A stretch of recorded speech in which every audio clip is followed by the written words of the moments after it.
예, 어제 저희 JTBC는 세월호 참사 당일 대통령의 7시간 의혹과 관련해서 저희가 취재해온 내용을 전해드렸습니다. 그 의혹을 풀어줄 수 있는 사람이 최순실 씨의 의료진일 것으로 보고 지속적으로 취재해왔다고 설명을 드렸습니다.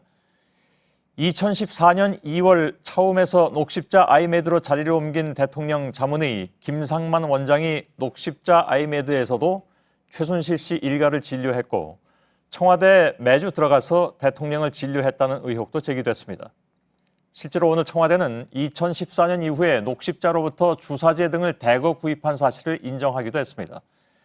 그리고 검찰도 JTBC가 제기해온 대통령 대리 처방 의혹에 대해서 공식적으로 수사에 착수했다고 밝혔습니다. 지금부터는 대통령의 이해하기 어려운 미심적인 진료 의혹에 대한 단독 보도를 이어가겠습니다.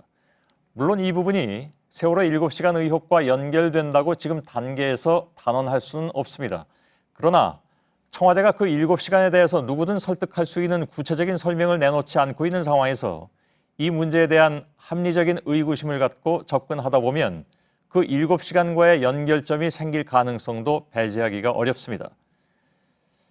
자, 그동안 차움 측은 또 청와대는 박 대통령이 취임 이후에 차움에서 진료를 받은 사실이 없다고 주장해왔는데요. 그런데 대통령이 취임 이후에도 차움에서 저희가 보도해드린 그 유명 드라마 여주인공 길라임이라는 이름으로 외래 진료를 받은 사실이 확인됐습니다.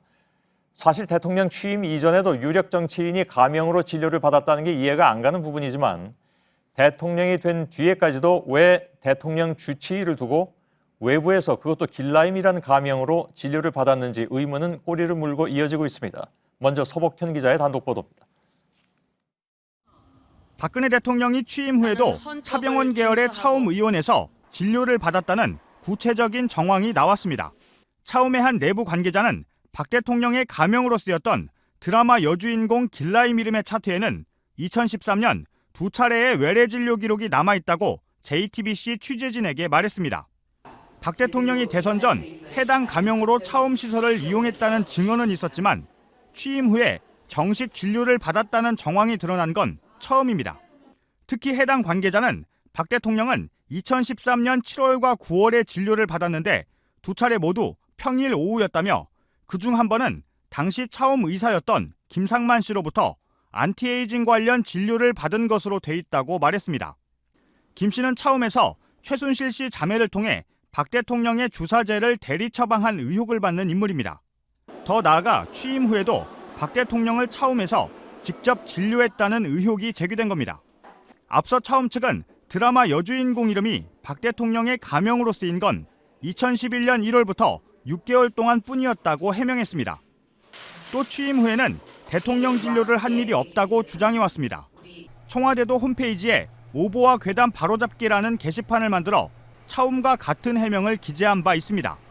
하지만 거짓 해명 의혹과 함께 박 대통령이 취임 후 청와대 의무실이 아닌 차움에서 진료를 받았다는 정황까지 드러난 만큼 논란은 더욱 커지고 있습니다. JTBC 서복현입니다.